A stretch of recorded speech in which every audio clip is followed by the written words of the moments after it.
She was buried alive, stripped of everything. Without a home, without a name, without hope. She thought she had lost it all, until she discovered something even worse, a truth so dark it froze her blood. But what no one imagined was that this truth would not only drown her in sorrow but would give her the strength to return. Because when destiny strikes with cruelty, there are only two paths: surrender or rise again with greater force. What secret came to light? How did she manage to return from the abyss when everyone believed she was finished? Stay until the end to learn this story that will leave you speechless. Silence stretched out like an eternal shroud. There was no light, not even a faint breath of wind. It seemed the world had come to a complete standstill. Then, in that absolute gloom, Angela Sterling's heart gave a painful beat, as if waking from a deep abyss. A moan escaped her lips as she clumsily opened her eyes, only to discover that the darkness remained solid and total. Her first thought was that she was still asleep.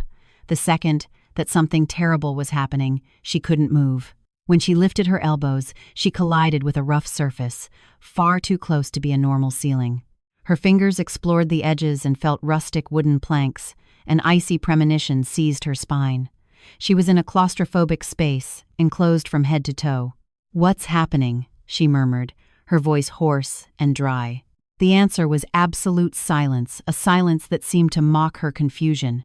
The smell of damp earth and stale air made her realize, with a sudden shock, that she could barely breathe.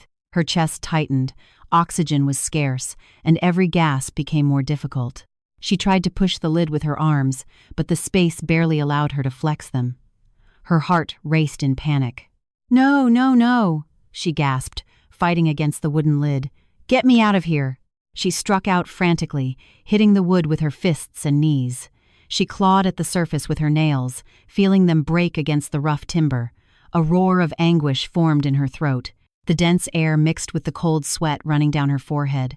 She was running out of oxygen, and that only increased her panic. A thought flashed through her mind. This is a coffin. She had heard of it in macabre urban legends, but she never imagined it could happen to her in reality. She tried to scream again, though her voice was fading. "Help!" she managed to articulate with a thread of a voice. "Down here!" Her breathing was frantic. She felt her head buzzing, and the pain in her chest grew. Her strength was leaving her with every gasp of air. Pure terror took over her body. She kicked in desperation, but the walls of the narrow box absorbed every impact. Above on the surface, the headstones of the old Oakwood Memorial Park rose among the shadows. The night was freezing, moonless. Rick Miller, the cemetery groundskeeper, was walking the rounds among the graves with a flashlight, checking that everything was in order. He knew every niche, every path, and every crypt by heart. However, that night, a strange feeling made his skin crawl. It was then that a muffled sound, a sort of thump underground, caught his attention. "Hello?" he inquired, receiving no answer. He approached, flashlight in hand, the area of the most recent burials. A mound of dirt looked out of place. He leaned down, pressing his ear to the ground. At first, he thought the wind was shaking a root, but then he heard a suffocated voice. A lament that left him frozen. He had never heard a scream coming from beneath the earth. He shuddered, but he didn't hesitate. He had to dig. He jammed the flashlight into the dirt beside him and, with his shovel, began to remove the earth with feverish speed.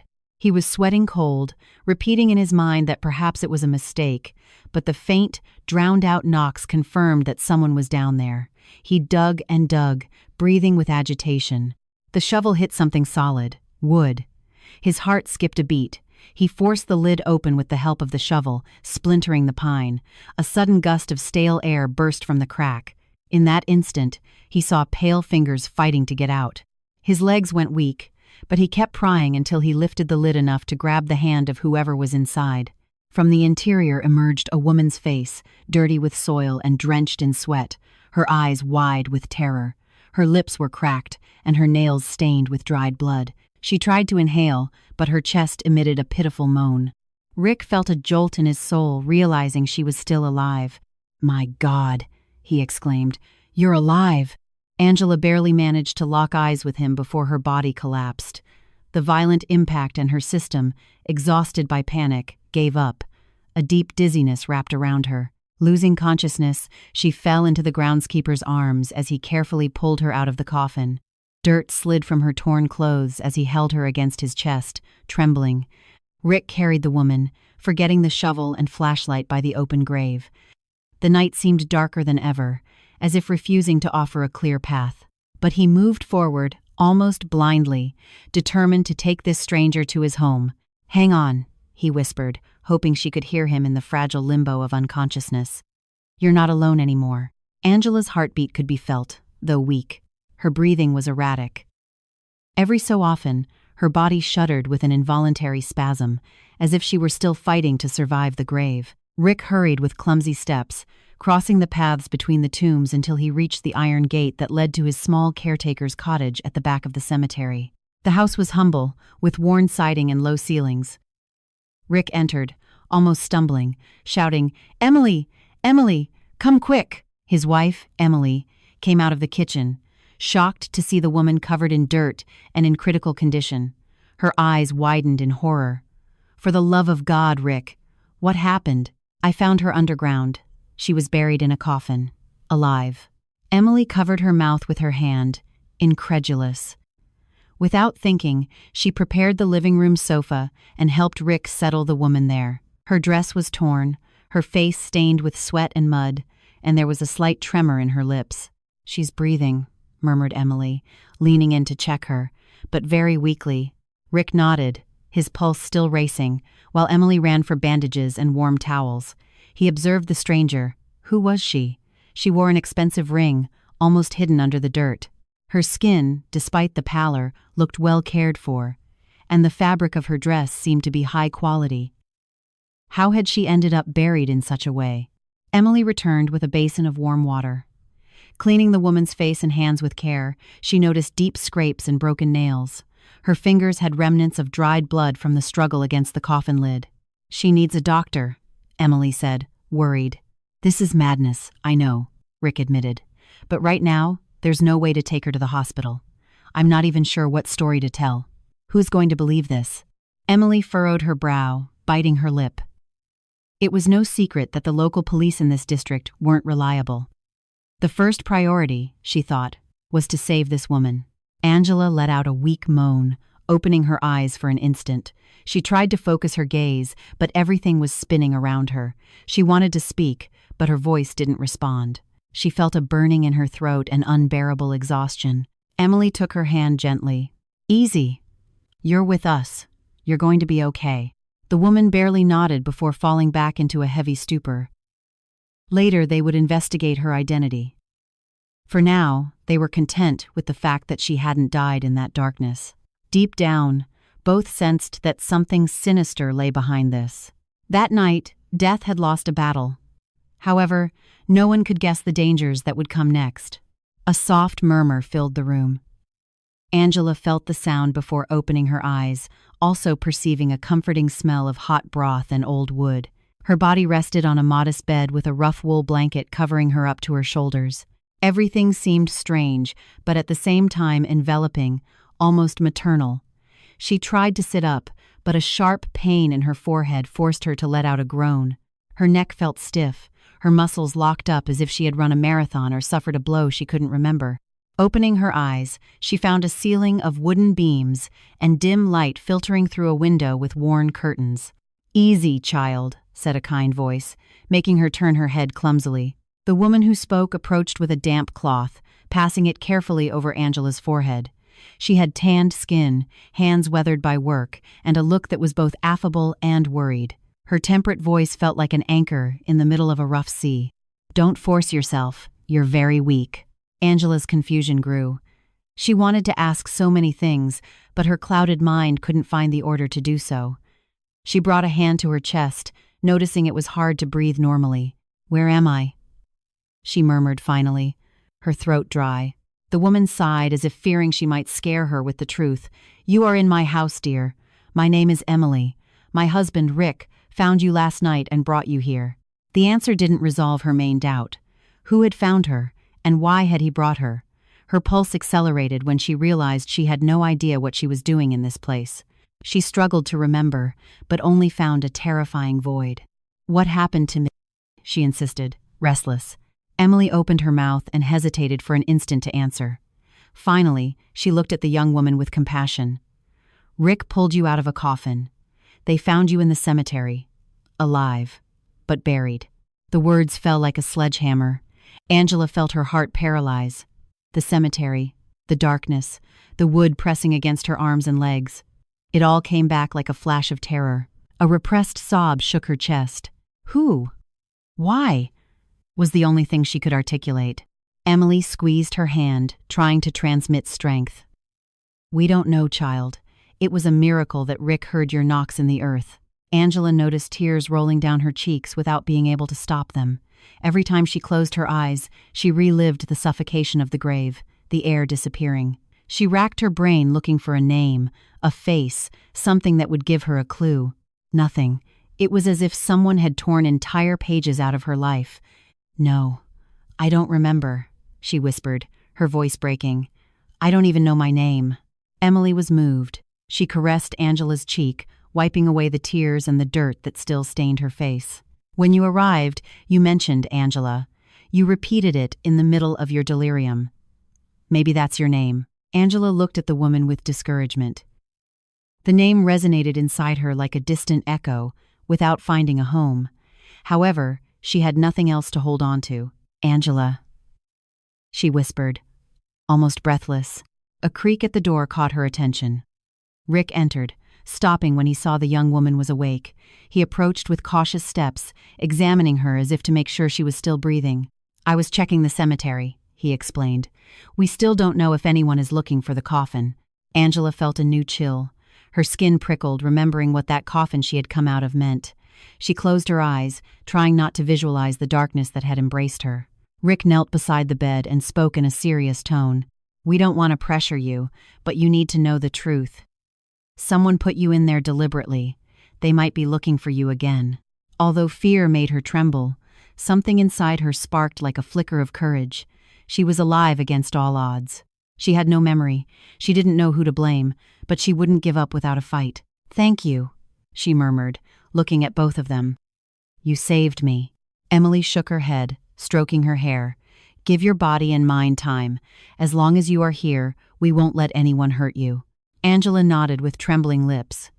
She curled up under the blanket, trying to control the stabs of pain in her body. She had no memories, but she had something invaluable. The possibility to keep breathing.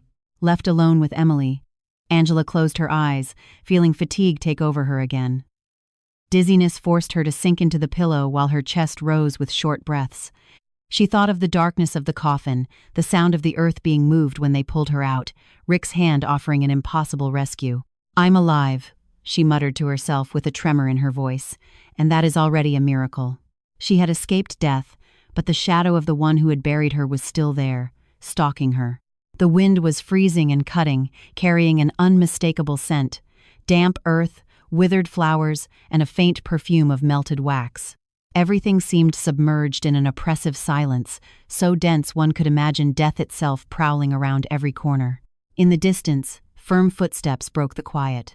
A tall man with broad shoulders emerged from the mist, wearing a dark trench coat that flapped around him. He walked with the assurance of someone accustomed to frequenting dangerous places. He didn't avert his gaze or flinch at the gloomy scenery. In his leather gloves, he carried the contained tension of someone ready to attack or defend himself at any moment. His steps guided him to a freshly disturbed grave. The spectacle was unmistakable. The dirt had been removed in a hurry. The temporary marker was almost overturned, and the coffin, wrecked, showed a hole torn from the inside. He leaned down slowly, grazing the splintered edge of the broken box with his fingers. It was impossible to deny it. Someone had gotten out of there, or had been taken out. With a sigh that exhaled a small cloud of vapor, he straightened up slowly. He took a cell phone from his coat and looked at it for a second, as if meditating on the words he was about to pronounce. Finally, he dialed a number and brought the device to his ear. "What is it?" grunted a male voice on the other end with impatience. The man remained silent for an instant, contemplating the empty coffin. A slight tremor of rage shook his jaw. "She's not here," he blurted out, containing his anger. The brief silence of the interlocutor was broken by a snort of disbelief. The voice resonated more aggressively. "That's impossible. I saw it myself when they put the body in that coffin." The man looked sideways at the hole. The earth looked wet and churned unequivocal signs that someone had rushed to open the grave. None of this was supposed to happen. The plan was perfect, and this scene contradicted everything. "I don't know how, but there's no one here," he replied with a grave voice. "The coffin is destroyed, empty. Someone took her out, or she got out herself." On the other end of the line, a dry thud was heard, perhaps a fist slamming against a table. Then the voice returned, lower, loaded with fury. "Listen to me well. There is no margin for error. If she is still alive, find her. Make sure she doesn't talk." The call cut off before he could answer. The man looked at the blank screen, pressing his lips together. It wasn't a simple order. It was a threat. He put the phone back in his coat and ran a hand through his hair, weighing the magnitude of what had happened right before his eyes. A meticulous plan had collapsed, and now that woman's survival represented a danger to everyone involved. He leaned down again to check the interior of the coffin in more detail. The lining, stained with dirt and with finger marks, confirmed there had been a struggle inside. There were still traces of dried blood on the splintered wood. The man took a deep breath, smelling the stench of decomposition that usually accompanies cemeteries, but this time there was no corpse. The hole evoked more uncertainty than any closed grave. With eyes burning with rage, he kicked a piece of plank. The echo resonated in the fog like a lament. He stood up and, with slow steps, circled the pit to inspect the footprints leading through the gravel. They seemed like recent tracks, perhaps from one or more individuals who had dug with haste. An accomplice? Or perhaps the woman herself had managed to get out on her own. "Damn it," he murmured, as gusts of freezing wind whipped his face. He looked up toward the dark horizon, imagining the consequences of the woman being free. What if she remembered what happened? What if she sought help? He couldn't afford to leave loose ends. The one who had given the order wouldn't accept excuses. He brought a hand to the inside pocket of his coat, taking out a cigarette which he lit with a metal lighter. He took a long drag, letting the smoke get lost in the fog, and the faint glow of the ember illuminated the hardness of his features. In that image, he looked like something out of a nightmare, a hunter in search of his prey. "You're going to show up, Angela," he whispered, exhaling the smoke slowly. "No one escapes their grave without paying a price." He threw the cigarette to the ground and crushed it with his soul, just as one liquidates any obstacle with coldness. Then, he took one last look at the desecrated grave. It still revolted him to see the broken coffin, irrefutable proof that his work was incomplete. There were many ways to get rid of a corpse, he thought with a grim grimace, but to have a corpse, he first had to find the woman who refused to die, and this time, he swore to himself, he wouldn't give her a chance to escape. The clock on the wall marked 10 a.m., but the thick closed curtains prevented the sun's rays from penetrating the office. The atmosphere was elegant, but there was a somber air in the place, as if the opulence failed to mask the nervousness latent within those four walls. The door burst open without warning, letting in a tall man with hard features and a gesture of fury on his face. He wore a dark coat that contrasted with the sober elegance of the office. A trace of mist and a faint smell of dampness filtered in behind him, as if he brought the freezing atmosphere from outside. "What the hell does this mean?" he spat, riveting his gaze on the occupant of the desk. "You told me she was dead." Behind the desk sat Ethan Sterling, Angela's older brother. His features were refined, with perfectly combed hair, and he wore an impeccable suit. Even so, the shine in his eyes betrayed nervousness. He stood up abruptly, straightening his shoulders as if trying to protect his image of an invincible man. "Calm down," demanded Ethan with a firm voice, but showing a slight tremor in his lips. "What are you talking about?" The mysterious man advanced to the desk and threw onto it an envelope stained with dirt containing some photographs showing the open grave and the empty coffin. Ethan looked at them, and his countenance transformed into a rictus of disbelief. "This is what's happening," vociferated the visitor. "The grave was like this." Ethan lowered his gaze to the photos, recognizing the disturbed earth, the displaced temporary cross, and the marks of struggle on the coffin lid. That couldn't be real. Immediately, his brain sought some logical explanation: a robbery, an act of vandalism, a mistake. But then he remembered the details of that fateful night, and he knew there was no simple explanation. "How is this possible?" he murmured, noticing his blood boiling in his veins. The other man, breathing with contained fury, faced him. You assured me everything had gone well, that there was no margin for error. Ethan closed his eyes in desperation, his mind replaying the image of the moment he saw his sister's inert body being put into the coffin. He himself had confirmed the work was meticulous. He grit his teeth, feeling a stab of anger mixed with panic. I saw it with my own eyes, he stammered. The box was closed. She was unconscious, with no vital signs. The mysterious man, without wasting time, took out a small USB drive and connected it to the computer on the table. He typed quickly, entering a password Ethan didn't know. On the screen appeared the feed from security cameras installed at the cemetery, an idea he had agreed to as a precaution to watch the grave for a few days. Now that plan seemed to turn against him. The recording showed the cemetery at night, with dim lighting and somewhat fuzzy angles. Suddenly, the camera focused on the burial zone registered movement of earth. Among the shadows, a man could be distinguished digging frantically. Shortly after, the coffin lid opened. With the grainy image, a female figure could be guessed emerging from the pit or being rescued. It was impossible to see faces clearly, but the scene was unmistakable. "This can't be happening," exclaimed Ethan, striking the table with a closed fist. The sound rumbled in the room, making nearby objects shake. "You said that grave would be sealed forever." The mysterious man removed the USB drive, putting it back in his pocket with a somber air. "Don't blame me. It was you who assured she wouldn't survive. But there you have it on the screen. Someone took her out, or she escaped." Ethan felt anger threatening to sweep him away. His body trembled slightly as he sought a way out of this situation. If Angela was still alive and remembered anything, the whole plan would collapse. His empire, control of the family business, the shady financial movements, the prospect of losing it all caused him a fleeting dizziness. "I won't allow this to ruin my plans."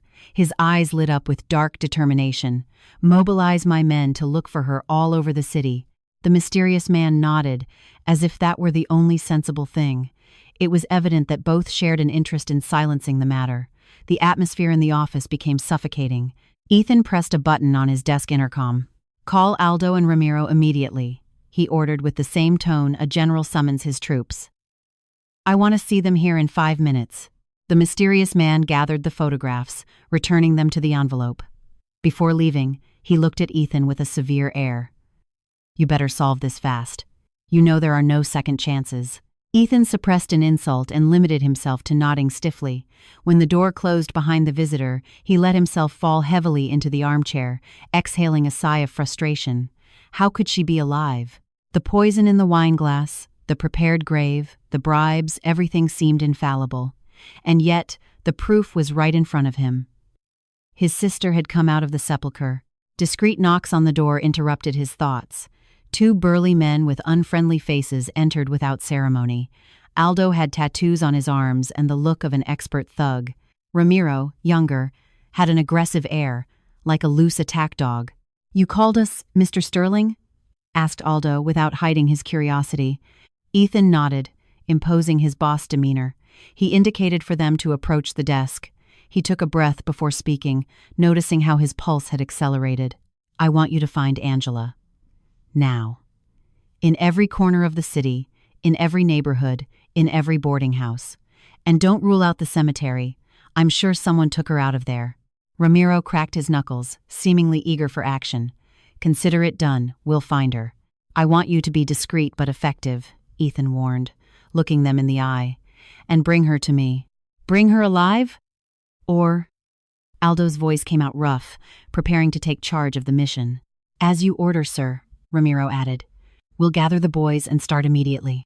Ethan straightened up, feeling momentary relief at deploying his forces. But deep down, a knot of anxiety wouldn't stop tightening in his chest. If Angela was alive, perhaps it wouldn't take long for her to remember what happened. And if she opened her mouth, he could lose his position, his reputation, and perhaps his own freedom.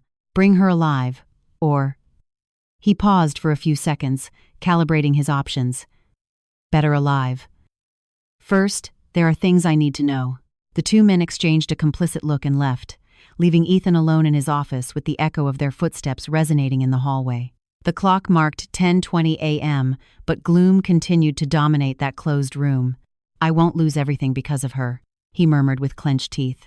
In the suffocating silence, he remembered the last conversation he had with Angela when he presented her the glass of poisoned wine. He smiled at her, lying about a reconciliation. Then he saw her collapse. He thought that instant was the end of his problems. Now, that shadow was reviving, cornering him again. He had paid bribes, manipulated documents, moved influences, all to consolidate power in the Sterling family. He wouldn't allow his sister, whom he believed dead and buried, to return to snatch away what he craved so much. He grabbed his cell phone and dialed a private number. He waited a few seconds, looking anxiously at the digital pointer of the wall clock. Finally, a voice answered on the other end. "Inform all contacts," ordered Ethan. "I want them to track any unknown person appearing in the vicinity. Spare no resources. Pay whatever is necessary. I need clues on where Angela is." He hung up abruptly. His mind worked at full speed, weaving a plan to encircle his sister before she could breathe easy. If she had survived the grave, he would ensure she wouldn't do it again for long. He had no other choice. The first rays of the morning announced a hectic day in the city. The main streets, crowded with people coming and going, contrasted with the humbler areas where dust and neglected facades told stories of oblivion. In that panorama, a group of men with grim faces, dressed casually but with the hardness of hired thugs, advanced like a pack in search of their prey. Their steps resonated decisively on the pavement. Every so often, they stopped to talk to a street vendor or a passerby, showing photographs exhibiting a blurry face, barely recognizable, that of a woman who could be anyone. But for them was Angela Sterling, the key piece their boss needed to find. Meanwhile, in a modest house next to the cemetery, Emily silently checked the window. She had risen early to prepare breakfast, hoping Angela would find a little peace after her most recent nightmare. However, a chill went up her spine as she spotted a group of men loitering half a block away, observing the doors and windows of the area with dissimulation. "Rick," she whispered, calling the groundskeeper who was in the kitchen. "I think they're coming." Rick peeked out with a furrowed brow and noticed the same types he had seen the day before, asking questions with an authoritarian countenance. Panic lit up in his eyes. "Emily, we have to hide her," he dictated with a grave voice. "We can't let them see her." In the small adjoining room, Angela was finishing putting on her shoes, still with a lump in her throat. She felt insecure and weak, but she knew her survival instinct pushed her not to stay still. Even so, the idea of being chased by unknown men churned her stomach with pure terror. "Angela," appeared Emily in an almost inaudible murmur. "You have to hide. Those people are looking for you." The woman jumped to her feet, her eyes wide open, her breathing accelerated. "How do they know I'm here?" she asked, feeling her heart beating at a frantic rhythm. Emily shook her head, looking toward the living room. "We don't know, but we must act fast." In the living room, Rick was already moving to block the front door with a small piece of furniture, trying to buy time if those men tried to enter. Then, he approached the window and pulled the curtain slightly, just enough to watch them approaching. He counted 3, maybe 4, with the bearing of hired thugs. "They're 2 houses away," he informed with a tense voice. Emily grabbed Angela by the arm and led her to a corner behind the kitchen, where a side door led to a small backyard. There, part of the cemetery wall could be glimpsed, with weeds and trees providing a precarious hiding place. "You have to flee," sentenced Emily with a tremor in her voice. "We can't keep you hidden for long. These walls are flimsy, and they won't stop at anything." Angela swallowed hard, feeling the claustrophobia of someone cornered again. Still, she nodded with determination. Despite her fragmented memory, she understood her life was in danger. "But where do I go?" she asked with desperation. "Further away from the cemetery," explained Emily. "Cross the alley that surrounds the wall and head to the downtown market. There are lots of people there. Maybe you can get lost in the crowd." Meanwhile, in front of the house, Angela's brother's men checked door by door, riddling neighbors with questions. According to rumors, a strange woman with a fragile appearance had appeared in the vicinity of the cemetery. It was a matter of time before they found Rick's house. "Quick," urged the groundskeeper, gesturing for his wife and Angela to move.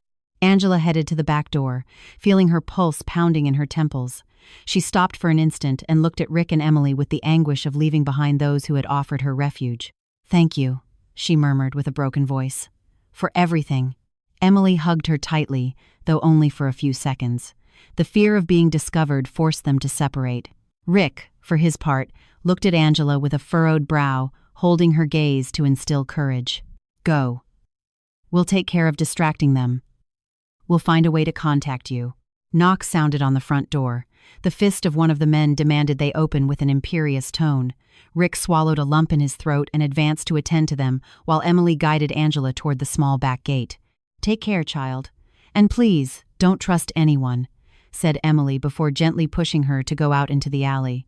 Angela rushed out of the house, casting one last desperate look at the couple risking everything for her. She closed the grate carefully and entered a narrow corridor full of trash cans and walls stained with dampness. Her heart pounded furiously, and every step sounded like thunder in the silence of her mind. Meanwhile, at the front door, Rick prepared to face the men. One of them, burly and with tattoos on his arms, pushed him roughly, looking him up and down with cold eyes. "Hiding someone here?" asked another with a hoarse voice. Rick clenched his teeth, holding his gaze without yielding. "Only my wife and I live here. If you're looking for someone else, it's not our business," he replied, trying to sound convincing. Out of sight in the alley, Angela ran with accelerated pulse and scrambled thoughts. She didn't have a plan or a clear destination. "The downtown market," she told herself, repeating Emily's instructions in her head. Perhaps there she could blend with the crowd and avoid being located. With every stride she took, she felt strength lacking, still convalescing from the traumatic experience. Even so, fear propelled her forward. "I can't give up," she thought, pressing her lips until she felt a metallic taste of blood. "I have to stay alive, find out why they did this to me." Behind her, the voices of the thugs resonated at Rick and Emily's door, increasing in volume. She reached the corner that led to a larger street and blended with the people going to the market. She was conscious that she carried nothing with her, no money, no ID, no place to go. But it was better to be lost in the city than to fall into the hands of those who had condemned her to the grave. The city was still waking up with the morning hubbub that contrasted her situation as a fugitive. Every strange face startled her, fearing to recognize the gaze of some hitman in her brother's service. She kept running, dodging vegetable stands, baskets, and people crowding the sides of the road. Thus she escaped, with held-back tears and her throat burning from tension, getting lost in the crowd. She understood that this race wasn't just to save her body, but also to find the answers her memory denied her, and with them, seek justice or revenge. Sunset covered the city with orange tones and elongated shadows when Angela finally reached the entrance of an old mission convent. Exhaustion dominated her. Her breathing was ragged, and her leg muscles burned after running aimlessly, trying to escape the men chasing her. Even so, she forced herself to take one last step, pushing the old wooden door that gave access to a silent, dimly lit inner courtyard. Inside, stillness reigned, barely interrupted by the murmur of a fountain in the center of the patio. A pair of nuns walked through the corridors with serene countenances, holding baskets of food or prayer books. When Angela appeared before them, her disheveled appearance and expression of deep terror caught their attention immediately. "Merciful heavens!" exclaimed one of them, the youngest, seeing that Angela was swaying and about to collapse. The other nun, with a sweet face and gray hair peeking under her veil, ran to hold her by the arm. "Child, what has happened to you?" Angela took time to articulate a word. She only managed to murmur, "Please, help me. They're looking for me too." The words drowned in her own anguish. The two nuns exchanged a complicit look, understanding that this woman was fleeing a real danger. The older one held Angela tenderly, stroking her hair as a mother would with her daughter. She led her toward a stone bench under the portico while the younger nun went to get water and a cloth to clean her face. When Angela sat down, she felt a slight relief, knowing she had found a protected place, at least for that moment. The older nun observed her with concern. "I am Sister Connie. What is your name?" The woman blinked, barely remembering that she had adopted the identity the people around her had told her. Angela wasn't sure of anything, but it was the only thing she had. "Angela," she murmured with a trembling voice. "I don't remember much else." Sister Connie took her hand warmly. "Easy, child. You are safe here. No one is going to hurt you. Tell us what you can, and we will help you." In that instant, the other nun arrived offering a glass of cool water. Angela drank it eagerly, feeling a chill noting how thirsty she was. She wiped her forehead with the cloth, trying to calm down. Little by little, her breathing began to regulate, and her mind, previously dominated by panic, started to search for memories. "Dangerous men are chasing me," she managed to say. "I fled after an incident at the cemetery. She fell silent, afraid to mention they had tried to bury her alive. Sister Connie furrowed her brow, worried. Without questioning her, she took her hand and encouraged her to keep talking. "Do you have a place to go? Family? Friends?" Hearing the word family, Angela felt a jolt in her chest. A startle ran through her mind, bringing a diffuse image, a tall, elegant man serving her a glass of wine with an enigmatic smile. The memory went through her like a whip, waking a sea of forgotten sensations. A name floated in her head, and terror returned to her countenance. "My brother," she stammered. "My own brother. I see him putting something in my glass. The night that—" Her voice broke while tears gushed uncontrollably. Sister Connie squeezed her hand tighter, not letting her fall apart. Immediately, she understood that Angela had been betrayed by someone close. "Do you remember, child? He tried to hurt you?" Angela closed her eyes, evoking the scene that slowly clarified: Ethan serving her wine during an intimate dinner, a sudden dizziness, the sensation that something didn't add up, then the void. She saw herself falling to the floor defenseless, and then the coffin, the earth, the hell of the grave. "He wanted to kill me," she whispered, trembling. "My brother, my own brother tried to murder me." The nuns looked at each other with horror. Neither had the slightest doubt that behind those words lay great suffering. "You are very weak," said Sister Connie, with a firm but compassionate tone. "We will give you a place to rest. We will do everything possible to protect you." Angela sobbed, feeling the warmth of that refuge which, for the first time in days, offered a pinch of peace. She nodded, clinging to the nun's hand as if it were a lifeline. She didn't know how long she could stay, nor if her brother's men would arrive there, but in that instant, she needed to rest, to reconnect with her memories, to try to understand why her own blood had condemned her to death. Hours passed slowly. The nuns, in solidarity, took turns caring for her, feeding her broth, and giving her a discreet place in a small room usually used for destitute guests. Outside, the convent continued its routine of prayers and charitable work, and no one was surprised by the presence of a frightened woman seeking shelter. The silence of the nuns was the best protection. As the afternoon advanced, Angela began to experience flashes of her past life.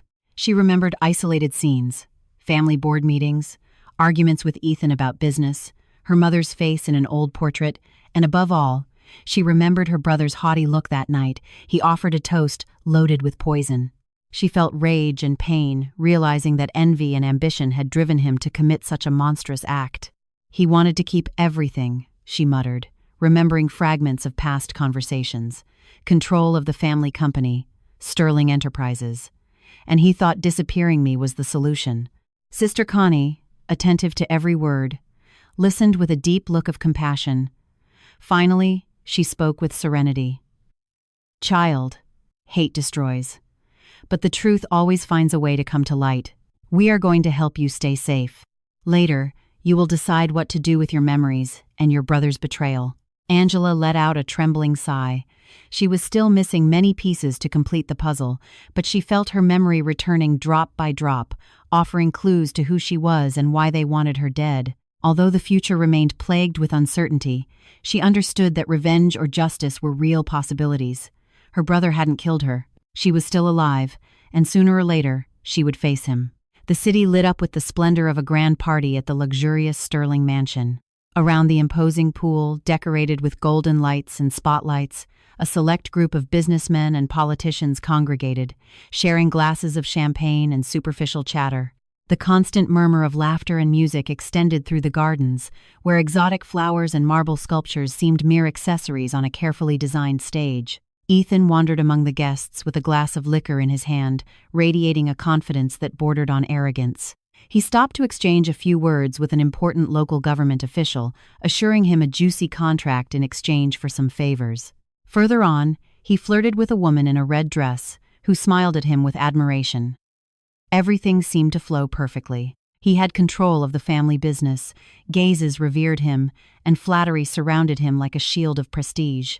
"To your health," exclaimed one of the partners, raising a glass, "for the continued success and growth of the Sterling Empire." Ethan toasted with a feline smile, remembering with certain delight the last obstacle he had resolved to reach this point, his younger sister, Angela. That thorny matter had kept him awake for a while, but now he had almost forgotten it. As far as he knew, no one suspected what he had done, and above all, she wasn't around to tell the tale. He felt invincible, as if the whole world were at his feet. Meanwhile, miles away, in the austere tranquility of the convent, Angela was fighting her own battles. That same night, she couldn't sleep. In the gloom of her small room, the memory of her brother tormented her. Every time she closed her eyes, the image of Ethan leaning over her while her consciousness faded appeared. Pain and rage hit her chest in waves, making her tremble with helplessness. She remembered Ethan's veiled insults, his displays of superiority, and the envy contained in every comment he made about the inheritance. She clenched her fists, feeling her nails dig into her palms. She would have never believed her own brother capable of taking things so far, but now that she knew, the reality was hard and undeniable. She was alive by a pure miracle, and if she didn't do something, Ethan would continue enjoying the power he had snatched so cruelly.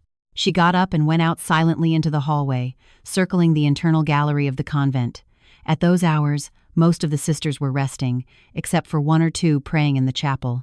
Angela walked without a clear direction, wrapped in a mixture of sadness and courage. Passing near a large window, she saw her reflection, that of a pale, haggard woman with traces of recent suffering. Despite that, there was a glint in her eyes, the determination of someone who hasn't been defeated. Her steps led her to the small chapel, lit by candles flickering next to a simple altar. Inside, she found Sister Connie reciting a prayer in a low voice. Perceiving Angela's presence, the nun interrupted her prayer and turned to smile kindly. "Can't sleep, child?" Angela shook her head, biting her lips. "I remember everything," she whispered. "My brother poisoned me. He ordered me buried alive. I feel so much anger and so much pain." Sister Connie invited her to sit on a wooden bench. The gloom and silence of the chapel gave an atmosphere of confidence, as if every word could escape the outside world. "I understand your anguish," said the nun, "but what will you do with that pain?" Angela closed her eyes, letting a couple of tears roll down her cheeks. "At first, I just wanted to escape, stay alive, but now I know I can't leave it like this. He is dangerous. He will keep looking for a way to finish me. And if I let him, he will succeed. Not just me, but who knows how many more he will hurt." Sister Connie nodded, keeping a moment of reflection. "Revenge begets more violence, child, but fighting for truth and justice is different. You have the right to defend your life and expose your brother's lies." Angela tightened her fists on her lap.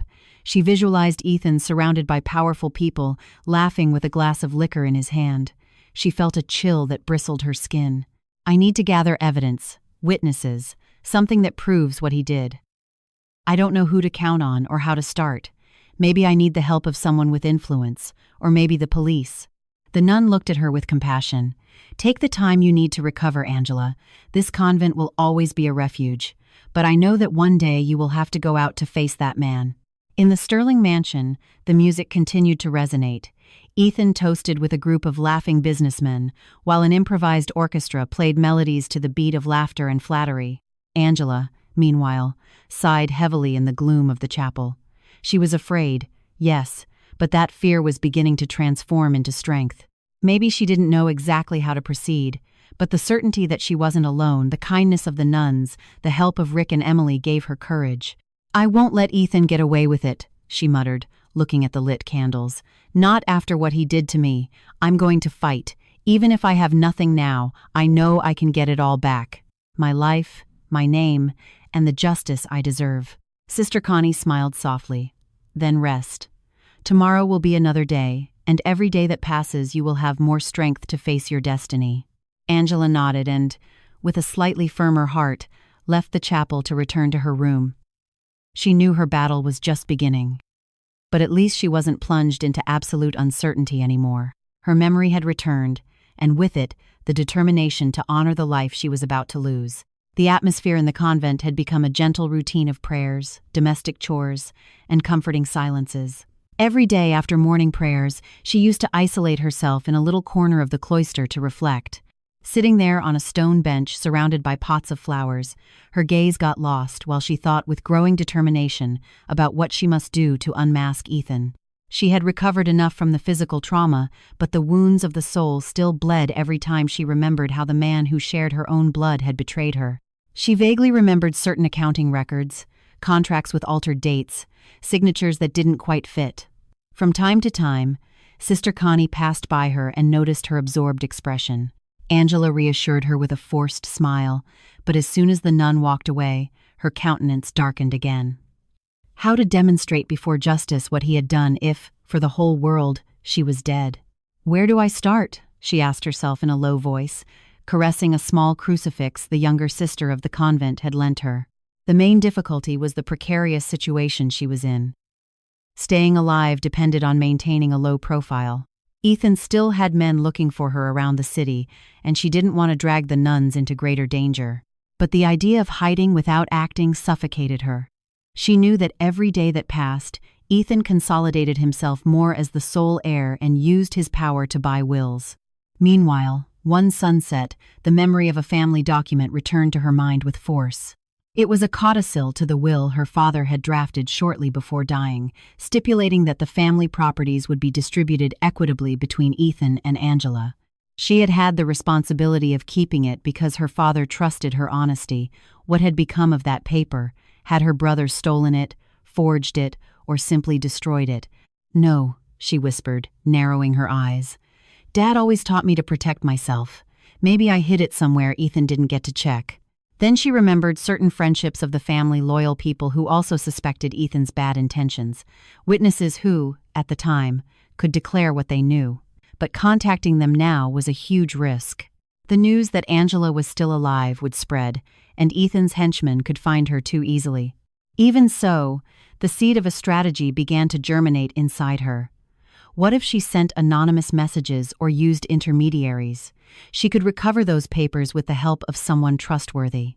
Maybe Camille, her old lawyer friend, or some other disgruntled partner of Ethan's. Her mind didn't stop, spinning ideas that arose and clashed, looking for a safe path.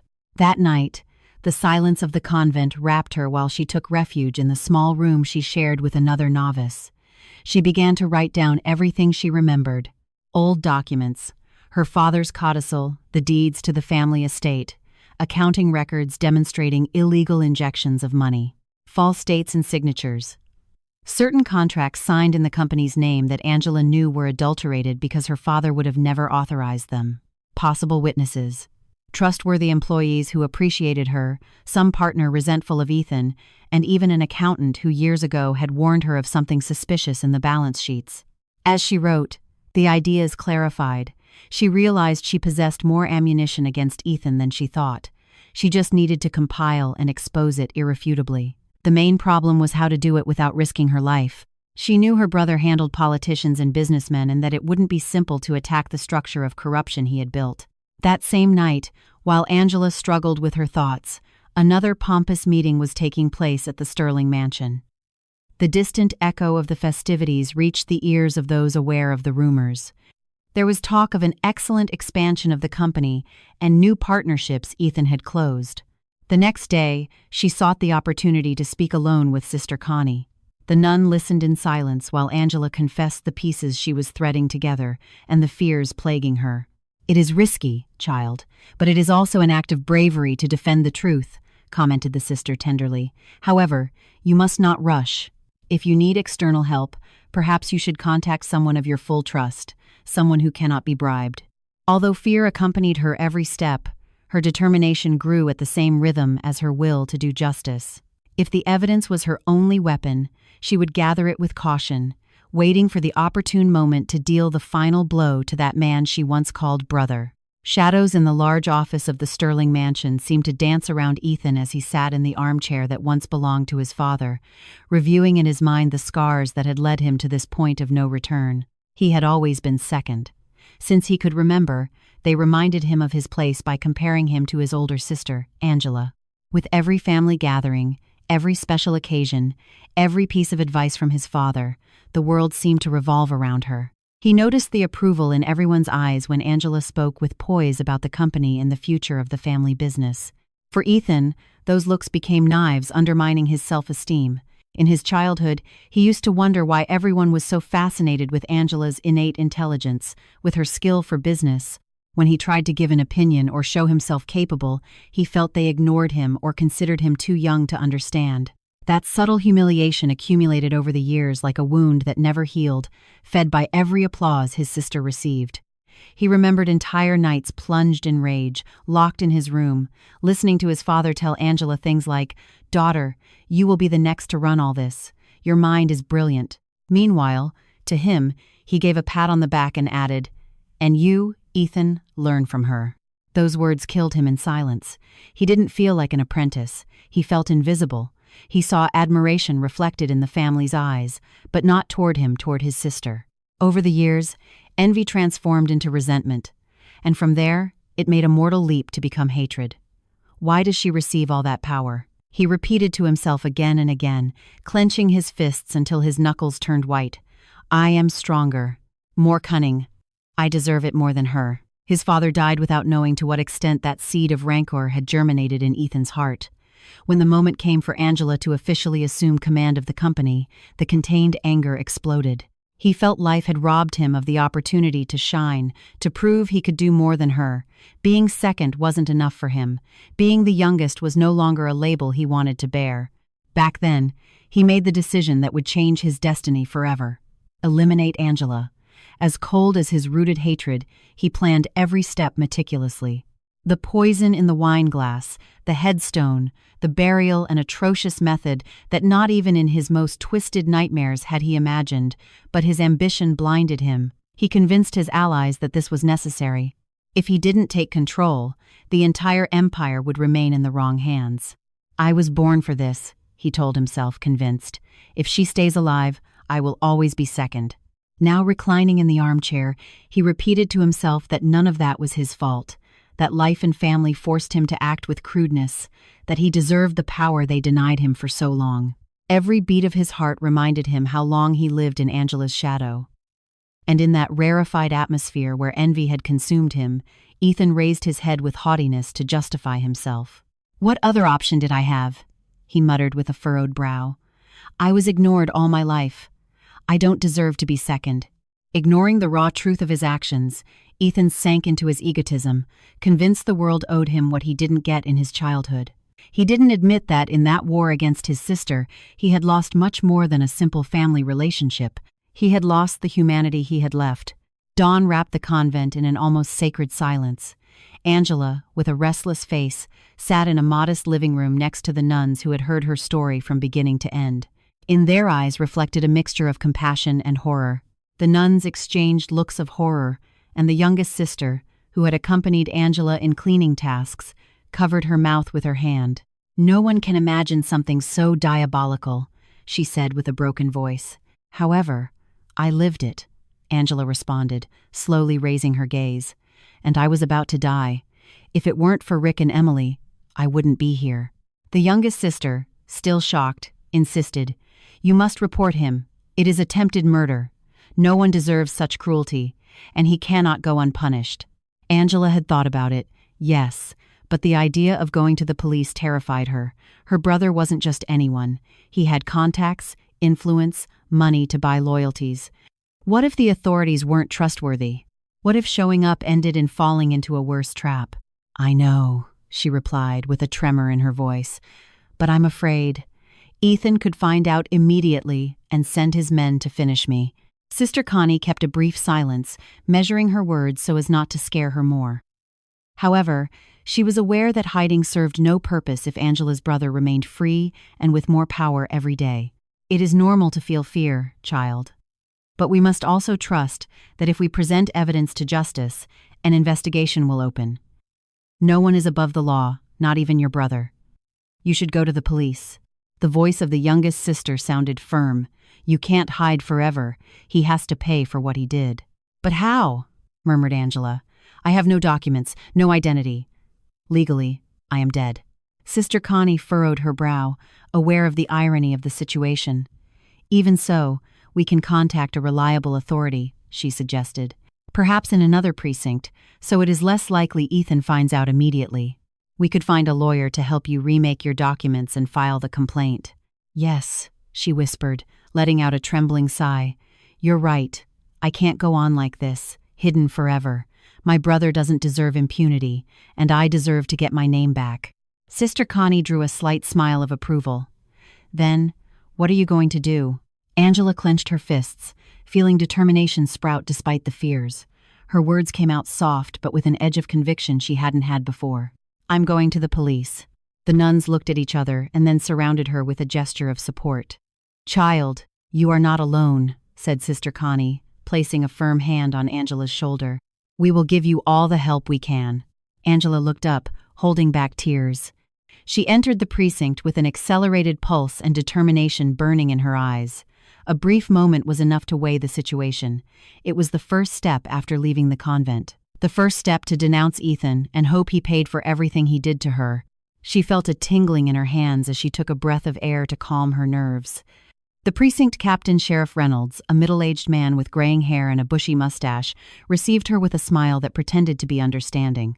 It was a simple office with a desk cluttered with papers and a somewhat heavy air. When she began to relate her story, the poison in the wineglass, the burial, the escape, he showed surprise, nodding with gestures of disbelief mixed with apparent empathy. It is a shocking story, miss, he said upon listening to her. I promise you, we will do everything possible to thoroughly investigate this accusation against your brother. However, while he spoke, something in his look was uncomfortable. Angela couldn't define what it was, but she didn't feel entirely calm. There was a slight shine of complicity in those eyes, as if he already knew the story before she told it. The captain took notes, asked some additional questions, and finally indicated for her to stay in the waiting room while he managed the complaint. Angela obeyed, sitting on a rickety bench next to the wall. After several minutes, Reynolds came out and with apparent kindness offered to take her in a department vehicle to another sector of the city where, according to him, she should meet with a trusted prosecutor who could handle her case urgently. What you have lived is too serious to be handled only at a local level, he explained, showing a badge intended to instill security. We are going to take it to higher authorities. Angela, still distrustful, found no logical reason to refuse. She got into the police vehicle thinking of Sister Connie's promise that if something went wrong, she would have a plan B. The journey began normally, but as they advanced through the streets, Angela noticed they were going in the opposite direction of the busiest zone. The officer driving only responded with monosyllables, and the captain beside her sent messages on his cell phone too frequently. After a few minutes, the vehicle braked at a crossing where two black SUVs waited, with their engines running. Everything developed in a matter of seconds. From the front SUV, two men of rough appearance got out, armed with pistols.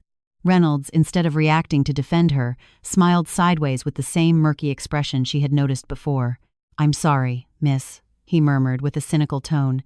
"Justice has many paths, and sometimes my work depends on other interests." Angela wanted to open the door to flee, but the officer beside her grabbed her by the arm. One of the thugs rushed to rip her from the seat with brutality. They pushed her into the back of the SUV, where the open trunk awaited her. Without further ado, they threw her inside and closed the hatch. The metallic screech rumbled in her ears. Reduced to darkness, braking, and sharp turns, the impact of every curve threw her against the walls of the trunk. She was scared, yes, but fury and indignation kept her alert. "Damn, Captain," she thought, stifling a scream. So it was all a farce. He's an accomplice of Ethan.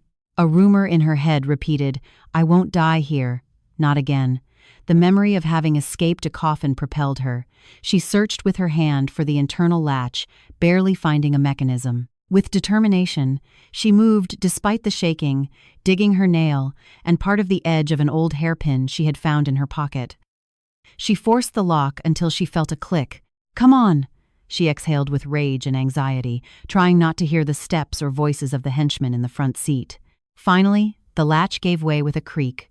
The rear door opened slightly. The wind hit her face, and she threw herself onto the pavement. She felt her knees impact against the asphalt, scraping skin and ripping a scream of pain from her. She rolled a couple of yards before stopping in the gutter. From the SUV, alarmed shouts and the screech of tires were heard. "She's escaping!" roared one of the thugs. Angela, with bloody palms and a bruised body, got up, ignoring the burning of the wounds. Her survival instinct exploded, forcing her to run toward the nearest alley. She felt the howl of adrenaline pump in her veins while hearing the goons get out of the vehicle. "Go get her!" ordered a voice she couldn't recognize. The darkness of the alley was her only ally. She clung to the gloom, stumbling forward between dumpsters and damp walls. Behind her, the footsteps of the henchmen resonated with fury, their voices uttering insults and threats. A gunshot resonated in the air, bouncing off the walls with a lethal echo. There! Ahead! Angela shrank, covering her head, but she didn't stop. She tripped over a metal bucket but forced herself to get up to keep running. Only a small glow of moonlight filtered into that narrow strip of asphalt, giving her just enough notion of her surroundings. When she finally reached the end of the alley, she found a fork leading to more unlit streets. She opted for the right, following the frantic pulse of her heart. The men still searched for her, but the darkness and tangle of alleys could work in her favor if she kept a cool head. Little by little, the sound of footsteps faded. Another shot was heard in the distance, hitting no target. Angela entered a nook next to a closed door, trying to silence her breathing. Her arm hurt horribly, and her knees throbbed with warm blood, but at least she was free. She had escaped again. However, she no longer had illusions of receiving help from the local police. She knew Ethan had accomplices even in the precinct itself. A mixture of rage and helplessness rose to her throat. She wiped away tears, and after ensuring the footsteps had disappeared, submerged herself once more in the shadow of the city, looking for a new refuge. Angela understood that her fight against Ethan was just beginning, and that bullets and corruption were her enemy's weapons, but hers would be the determination of a woman they had tried to bury without success. Night loomed over the streets while Angela advanced with hesitant steps, wounded and on the verge of despair. Every so often she brought a hand to her ribs, where she felt a dull pain after her desperate jump from the moving car. Even so, her determination pushed her not to stop. Her next objective was clear: contact Camille, the only person she could trust to help her destroy her brother's empire of lies. Camille Porter had been her friend since adolescence and, over time, became a prestigious attorney. Life separated them for a while, especially after Angela's supposed death, but Angela never forgot her loyalty and vocation for justice. Furthermore, in the past, Camille had worked on some legal matters for the Sterling family, so she knew well the intrigues hovering around Ethan. After a couple of calls and anonymous messages to verify Camille wasn't being watched, Angela managed to arrange a meeting with her in a modest storage unit the lawyer owned for her archives.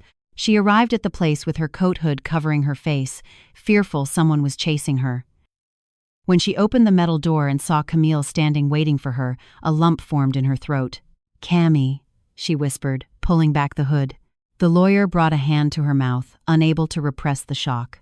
Her eyes filled with tears, and her expression debated between the joy of seeing her friend alive and incredulity at the impossible. "Angela!" she exclaimed, running to hug her tightly. The contact was a clash of emotions. Camille felt relief noting her friend was still breathing, and Angela clung to the only person who finally offered her an emotional refuge. When they separated, Camille held her by the shoulders and inspected her, noting the wounds and tired gesture that spoke of prolonged torment. "What happened to you? How is it that—" She didn't finish the phrase, overwhelmed by questions. With effort, Angela told her everything she had lived through: the coffin, the rescue, the recent attacks by Ethan's men, and above all, the betrayal of the corrupt captain. Every word cut deep in Camille, who, although she knew of Ethan's ambition, never imagined he was capable of such an atrocious crime. "I can't believe you survived something like that," whispered the lawyer, passing a hand through her hair. "But thank God you are here. Now tell me, how can I help?" Angela looked at her with gratitude but also with a renewed ferocity in her gaze. "I need to sink Ethan with evidence. My testimony alone doesn't serve me because he is powerful and is buying the police. I have to prove he falsified the death certificate, that he appropriated the inheritance, that he tried to murder me, and that he has corrupt contacts in the authorities." Camille nodded, immediately identifying the pieces of the puzzle. She opened a filing cabinet in the storage unit, searching for documentation she had kept from old cases or from the time the Sterling family consulted her on legal matters. She found For example, old drafts of wills and company contracts. She also knew by heart several clauses Angela's father had stipulated to avoid fraud. "Look at this," she said, showing her a document with official seals. "It is a copy of the testamentary registry. If your brother managed to get someone to declare your legal death, he could have annulled this part to keep everything. But there are details that don't add up in the dates." Angela reviewed the paper carefully, feeling her heart beat strongly, seeing in writing part of the proof of Ethan's usurpation. Every forged signature or adulterated seal became an arrow pointing at the culprit. She also thought of the direct evidence of her survival, medical reports that could demonstrate she was never dead, and of course, the irregularities at the cemetery where they buried her. "If we manage to compare these documents with the current ones," proposed Camille, "we can evidence the manipulation of dates and signatures. With that, we will demonstrate that your death certificate is a fraud and, at the same time, that he awarded himself the fortune illegally. And the corruption of the captain," added Angela, gritting her teeth. "We can't leave him out. He handed me over to Ethan's hitman himself." Camille took notes while both methodically organized the information. Fraud and death certificate. Prove the act declaring Angela deceased as manipulated or signed by people with no legal authority. Illegal appropriation of inheritance. Check the original will against the asset declaration to expose the theft. Attempted homicide. Angela's testimony added to indications at the cemetery, records of purchasing a coffin, and statements from witnesses like Rick and Emily. Police corruption. If the participation of Reynolds and his men was demonstrated, Ethan's local influence would collapse. Hours passed like a sigh in that depot, with the light of a lamp illuminating papers on a small table. Camille didn't stop being surprised by the amount of evidence Angela had treasured in her memory and in some notes.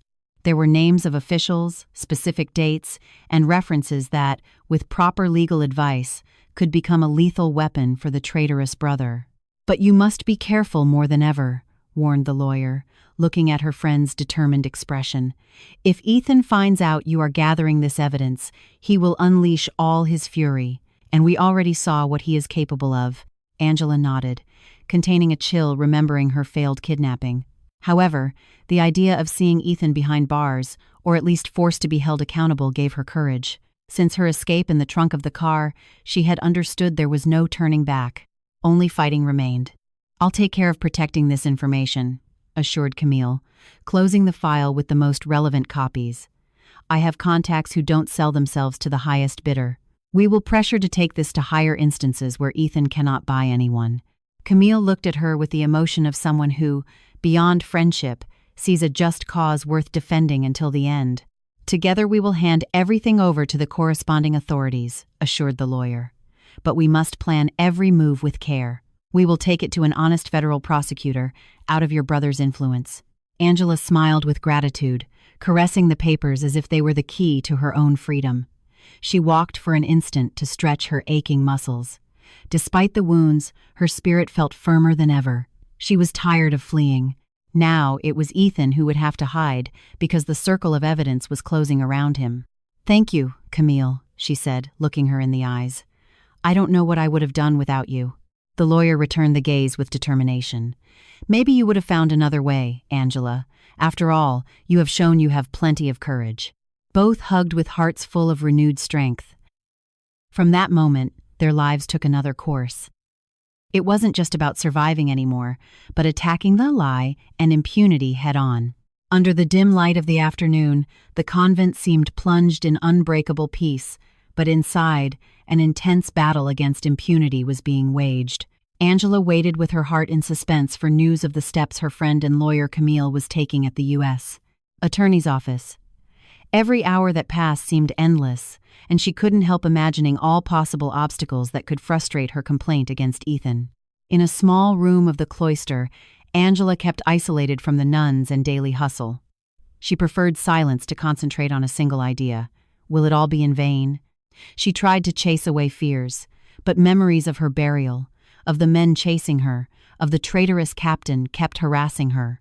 Luckily, Sister Connie, always attentive, visited her from time to time to bring her some food and a bit of encouragement. The nun repeated she should trust the justice she so yearned for. Angela appreciated that silent support, helping her not sink into despair. Meanwhile, Camille was operating firmly in the halls of a government institution, where honesty abounded more than in the local precinct. She carried several folders containing proofs, copies, and original documents breaking down Ethan's crimes: falsification of death certificate, illicit appropriation of inheritance, attempted homicide against his sister, the police corruption backing him. Every sheet was a link in a chain of evidence, leaving no doubt of the crime. The prosecutors, after a first reading, looked at her with astonishment. They didn't run into such a lurid and well-documented case every day. Some more conservative ones showed skepticism, asking if that story wasn't a montage. But seeing the medical certificate confirming Angela was alive, the adulterated signature on legal records, and various testimonies Camille had gathered, they couldn't ignore the gravity of the complaint. "If everything you present is true," said one of the assistant U.S. attorneys with a severe gesture, "we are talking about a large-scale conspiracy. Your client lived through hell, and the person responsible continues enjoying his freedom." Camille nodded, perceiving the nervousness of some officials. Ethan was a big fish with influences, and not everyone in the room seemed enthusiastic about the idea of facing him. However, a couple of prosecutors and a district attorney of unblemished reputation began to review the evidence with necessary rigor. After hours of deliberations, it was determined to issue an arrest warrant against Ethan Sterling. "Miss Porter," said one of the prosecutors finally, speaking with a mixture of respect and caution, "as soon as the charge is formally filed, the FBI will execute the arrest warrant. The most important thing is to keep Angela Sterling's testimony safe." Camille left the office with a feeling of contained triumph. She knew the road didn't end there. Ethan was skilled and could complicate the execution of the order. But at least a solid file already existed, a judicial mandate that could end his reign of terror. Only remains ensuring the right forces take charge of catching him, she thought with determination. Hours later, the lawyer returned to the convent. Angela, seeing her cross the door, stood up with anxiety. Her eyes begged for news. "What happened? Did you—" She started the question almost breathless. Camille gave her a smile that couldn't hide the fatigue on her face. "There is an arrest warrant against your brother, and the federal agents are preparing to act shortly." The relief Angela felt mixed with an irrepressible impulse to let out tears. She closed her eyes, inhaling deeply. After so much suffering, finally a glimpse of justice appeared on her horizon. "Then they will catch him, right?" she said with her voice still trembling. "He won't have a way to escape." Camille shrugged, wanting to be honest. "He could try, Angela. But with the evidence we have and a prosecutor willing to go to the end, it won't be so easy for him. We are looking for a way to surprise him, to prevent his corrupt contacts from alerting him." The young woman nodded, and then a spark of determination crossed her eyes. "I want to be present when they arrest him," she blurted out firmly. Camille looked at her with concern. She knew that meant exposing her to potential risk. The FBI operation would be delicate, and there was no guarantee Ethan wouldn't react violently. "Angela, are you sure? You've gone through too much. Maybe it's better not." "I must do it," she interrupted. "He buried me alive. He took everything that was mine. He deserves to see me standing as proof he failed. I need to look him in the eyes when he realizes he didn't manage to silence me." Sister Connie, witnessing the scene in silence, approached with a gesture of empathy. "You have earned that right, child. But please, go with caution. We don't want anything bad to happen to you now that everything is about to be resolved." Camille, with a sigh, nodded too, understanding her friend's need. Maybe it would be cathartic, she thought. After so much agony, seeing him fall could be the closure Angela needed to move on with her life. "All right," she said with a tone implying a plan to trace. "I'll notify the feds. We can coordinate your presence during the detention, but guaranteeing security measures." Angela smiled with gratitude, feeling renewed courage circulate in her veins. The days of hiding in the shadow of the convent were numbered. There was a light at the end of the tunnel, the possibility of recovering her identity and finally putting an end to Ethan's ghost. While Sister Connie stroked her shoulder with understanding, Angela closed her eyes to engrave that moment in her mind. The countdown had begun. Ethan didn't even suspect his detention was being orchestrated behind his back, and that the dead woman lived, ready to show her face in the instant of his collapse. As the lawyer left the room, she said goodbye with the promise to call as soon as everything was ready for the raid. "Easy," child," whispered Sister Connie. "Little is left for all this nightmare to end." "More than end," murmured Angela. "It is about to transform into my freedom." The first hours of the morning passed with apparent normality in the Sterling Enterprises corporate building. In the hallways, executives and advisors walked with folders and cell phones, while secretaries attended calls and distributed reports. In the main boardroom, Ethan Sterling, with his impeccable suit and smile of false security, presided over a crucial meeting with several influential businessmen. The atmosphere, loaded with praise and exchanges of favors, distilled the power he craved so much. The intense light of large windows combined with minimalist decoration reinforced the image of modernity and success Ethan sought to project. Sitting at the head of the table, he allowed himself gestures of self-sufficiency while explaining his next expansion plans. "As you can see," Ethan said with a hint of arrogance, "the company has made a spectacular leap. Our revenue has doubled this quarter. I am sure that with your support, we will continue breaking records." The businessmen exchanged looks of admiration or, in some cases, disguised suspicion, but no one dared question a man who, according to rumors, had strings everywhere. It seemed nothing could interrupt Ethan's glorious exhibition of control. Suddenly, the boardroom door opened with a bang. Several serious-looking men entered, dressed in jackets bearing the FBI insignia. Beside them, a young woman with a decided countenance made an appearance, Camille, the lawyer leading the complaint against Ethan, and behind her, with firm steps and a face flooded with a mix of rage and victory, appeared Angela. The hubbub of those present froze in a second. The constant murmur of the boardroom transformed into a sepulchral silence. Ethan, who had been holding a document in front of his partners, stood petrified. His gaze locked onto that figure who should be far away from there, or rather, buried underground. "What the hell?" he whispered, rising from his seat. His expression went from bewilderment to absolute pallor. "You. This can't be. You're dead." Angela stopped for an instant, feeling a chill run down her spine, seeing her brother again, the one who had condemned her to the coffin. But she wasn't the same fearful woman as before. She advanced 2 steps inside the room, feeling how all gazes locked onto her. A nearly tomb-like silence reigned, interrupted only by the click of Camille's heels and the agent's boots. An FBI special agent raised a document and announced in a firm voice, "Mr. Ethan Sterling, we have a federal warrant for your arrest for attempted homicide, wire fraud, illicit appropriation of inheritance, and corruption." Shock shook the businessmen present. Some stood up in perplexity, others backed away as if they didn't want to be involved. Ethan's cheeks burned, his jaw tensed, and his look went from fury to incredulity.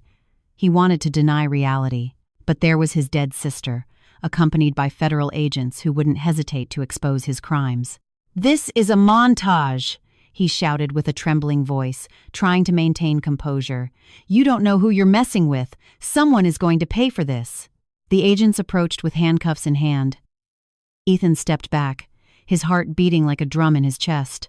He sought accomplices with his gaze secretaries, bodyguards, partners, but everyone seemed reduced to simple mute spectators. No one was going to defend him in that critical instant. "Let go of me," spat Ethan to one of the agents when he took him by the arm. "Don't dare touch me. I am the president of this company." Even so, his resistance was in vain. A hit of adrenaline propelled him to struggle, but the agents were trained and didn't hesitate to immobilize him. The click of the handcuffs resonated with an almost poetic echo in the room. In the blink of an eye, the man who believed he owned everything was reduced to just another detainee. "What is happening?" he whispered with eyes wide. His eyes landed on Angela, whom he saw as a ghost coming to collect vengeance. I buried you," he stammered, without managing to contain himself. The air in the room became heavy, as if everyone noticed the involuntary confession. Angela advanced slowly until standing in front of him. She looked him in the eyes, feeling her heart palpitating 1,000 an hour, remembering the anguish, the darkness of the coffin, the scratches, the air vanishing. But she also remembered she had survived, and now she had the right to witness his fall. "You failed, Ethan," she said, her voice cutting and full of firmness. "You didn't manage to kill me, and now you will answer for everything." Ethan's face contracted in a gesture of fury and humiliation. No one could save him in that moment, not the politicians he had bribed, nor the corrupt local police he had bought. Those agents backed by a federal order wouldn't back down for threats or influences. The astonished businessmen moved aside to let the group guarding Ethan pass toward the exit. The scene bordered on surreal. The great magnate, the soul-stirring heir, dragged in handcuffs through the same hallways he had walked with arrogance days before. Some of those present took out phones to capture the moment on video, while others shook their heads in disbelief. This was a scandal that would shake the foundations of the business world. Angela stood with agitated breathing and a huge weight lifting off her shoulders. Beside her, Camille observed the scene with a mixture of relief and caution, aware that the legal fight didn't end with that arrest, but it was a huge step. The agent's footsteps rumbled down the corridor, and Ethan's shouting continued to be heard until they turned the corner toward the lobby. Angela closed her eyes for a second, recalling the days of terror and the people who had helped her survive. Rick, Emily, the nuns, Camille. Everyone had contributed their grain of sand to reach this day. Finally, she muttered in a barely audible whisper. The gazes of employees and partners locked onto her. Some felt shame for not having questioned Ethan's shady methods. Others, pure bewilderment. The result was the same. Angela came out of the shadows alive, and Ethan sank into shame and public scandal. Camille placed a hand on her friend's shoulder and smiled complicitly, although her eyes also contained a tint of sadness, thinking how far family betrayal had gone. "You did it, Angela, we did it." While echoes of the detention resonated through the company, Angela advanced with firm step toward the main window, from where the street could be seen. Down there, Ethan, handcuffed, was being introduced into a federal SUV. Just before they closed the door, he raised his face, and their eyes met for the last time. She held the gaze without hate, but with the determination of someone who finally conquered a cruel destiny. The screech of metal doors resonated loudly when federal agents pushed Ethan inside the police vehicle. The SUV, with lights on, prepared to depart for the federal detention center where Angela's brother would answer for all his crimes. Under the night, falling on the city, dozens of curious onlookers gathered to witness that unusual event. The formerly powerful sterling heir, handcuffed and surrounded by uniformed officers. Angela observed from a few yards away. Her knees trembled slightly due to adrenaline, but she remained firm. She felt Camille's hand squeezing her shoulder in solidarity. The question now was whether she wanted to see her brother again before they took him away. In the end, she had no alternative. Ethan called her with a grunt full of rancor. "Angela!" he shouted between teeth. "Are you satisfied?" The young woman's gaze hardened. She still remembered the dark hole of the coffin, the metallic taste of panic. She took a step forward, and an agent interposed for precaution, but she shook her head, indicating she could handle it. Ethan, with his face stained with sweat, glared at her with choleric eyes. "You want to know why I did this?" he blurted out with a bitter laugh. "Because you always had everything. Our father gave you everything. The family empire was supposed to be mine." Angela took a deep breath. Part of her still didn't understand how a brother could harbor so much hate. Even so, she chose not to respond with shouting, but with a firm voice that, despite its tremor, no longer feared the man who had condemned her to the grave. "You were wrong, Ethan. Our father wanted us to share his legacy, not for you to keep it all by destroying the only family you had left." He looked at her with mockery and resentment, shaking the handcuffs in frustration. "Nonsense. I deserved to be the leader. You only knew how to harvest praise while they belittled me." An agent indicated for him to shut up, pushing him to settle into the back seat. Ethan continued struggling, unable to accept his defeat.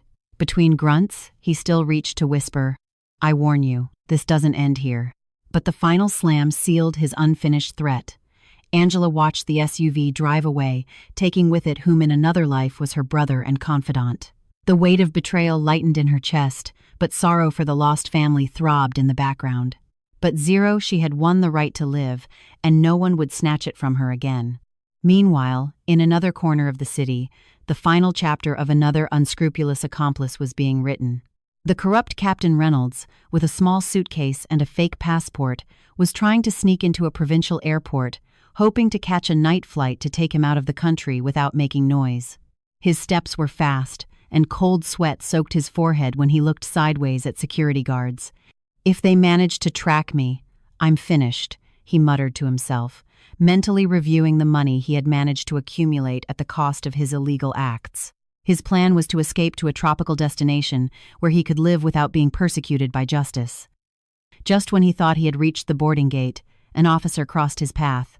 After a quick exchange of looks and a "good evening, sir," the policeman asked for his documents. The captain felt a chill. Something in the agent's look betrayed that he was already on notice. He wanted to invent an excuse, but the officer moved quickly and snatched the suitcase. "But what?" "I am," protested Reynolds, trying to recover his air of authority, although without his uniform and with fake papers, he was exposed. In that instant, other federal agents appeared showing an arrest warrant. Reynolds wanted to run, but 2 policemen reduced him easily. It was then he understood his escape had ended before starting. "You are detained for corruption, conspiracy, and complicity in attempted homicide," announced one of the agents with a firm voice. With his face undone and dignity crumbled, the captain had no choice but to let himself be dragged away, while some curious travelers took out their phones to record the scene. It was a humiliating end, very different from the one he had imagined when he decided to sell his loyalty to Ethan. The news of the captain's capture spread with speed through the city, and in a matter of hours reached Angela and Camille's ears. Upon finding out, Angela allowed herself a respite. The man who had handed her into the hands of hitmen would also pay for his crimes. The scale of the conspiracy was exposed, and justice finally stopped being a distant utopia. Camille, containing a smile of relief, took her friend's hand. "One less," she murmured. "See? Little by little, everything falls under its own weight." Angela nodded, feeling justice beginning to break through in a world where money and greed created so much pain. She was exhausted, but the image of her brother handcuffed and the captain captured made her think the sacrifice was worth it. There were still judicial processes, hearings, and a whole legal process ahead, but the risk of dying was further and further away, and in her heart, Angela knew the ghosts of the past would begin to fade when the bars closed behind her brother. The first lights of dawn painted the sky with pink tones when Angela appeared at the door of the old cottage of Rick and Emily. The groundskeeper and his wife were startled to see her arrive with a radiant smile. Left behind was the shadow of conflicts, life in hiding, and the terror of being chased. Now she carried with her a new energy sprouting from inside the energy of someone who has defeated death and injustice. "Rick, Emily," she murmured, hugging them with tears in her eyes. "I wanted you to be the first to know. I recovered my place in the company, and I want to reward everything you did for me." Rick was left speechless. He still remembered clearly the night he heard knocks under the earth and dug without thinking twice to save her. He never imagined that one day he would see her again, turned into the owner of a family empire. Emily, moved, let out a sob of joy and held her hand.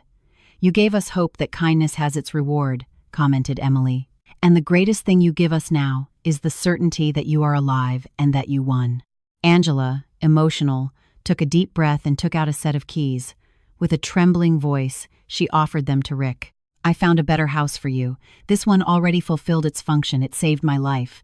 But now it is time for you to have a more comfortable place where you can rest and live without worries." Rick trembled a little upon receiving the keys. He would have never imagined that with an act as simple as listening to screams in a cemetery, he would change his destiny and Angela's forever. Emily, grateful, hugged Angela in a warm gesture that needed no words. In that instant, Sister Connie appeared accompanied by Camille, the lawyer who had been side by side with Angela in the fight against Ethan. Both came with the most recent and awaited news. The board of shareholders had returned full control of the company to Angela, and her social commitment to donate part of her fortune to different charities had been made official. "Dear Sister Connie," "Camille," said Angela, with a smile illuminating her face, "thank you for believing in me, for helping me fight every day." Sister Connie nodded with a look full of affection. "Child, your perseverance and your faith in justice inspired us all. It is the least we could do." Camille, with her inseparable briefcase of documents, looked at her with pride. "I only did my job as a lawyer. You were the one who never gave up, the one who dared to report and face that monster who called himself your brother." Everyone looked at each other with complicity. The warm wind of that morning seemed to bring with it the promise of better days. However, in another place far from that scene, the echo of cell bars rumbling against cold walls was heard. Ethan, confined in prison, walked from one end of his cell to the other, jaw tense and eyes injected with hate. His hands trembled with rage every time he remembered the scene of his arrest. In front of the tiny television in the common room, he managed to hear the news. Angela Sterling retakes the family empire and announces millionaire donations for orphanages and hospitals. "I have decided that my fortune must serve those who need it most," declared the young businesswoman. The laughter of some inmates resonated seeing his decomposed face. Ethan grit his teeth and punched the wall with force, feeling his prestige crumbling before everyone's eyes. "No, this story can't end like this," he roared, slamming his fist against the cement wall. But no one paid attention to his desperate protests. The guard limited himself to shaking his head with disgust while the news continued praising Angela's generosity and bravery. Ethan's fury was inversely proportional to the peace that finally reigned in his sister's life.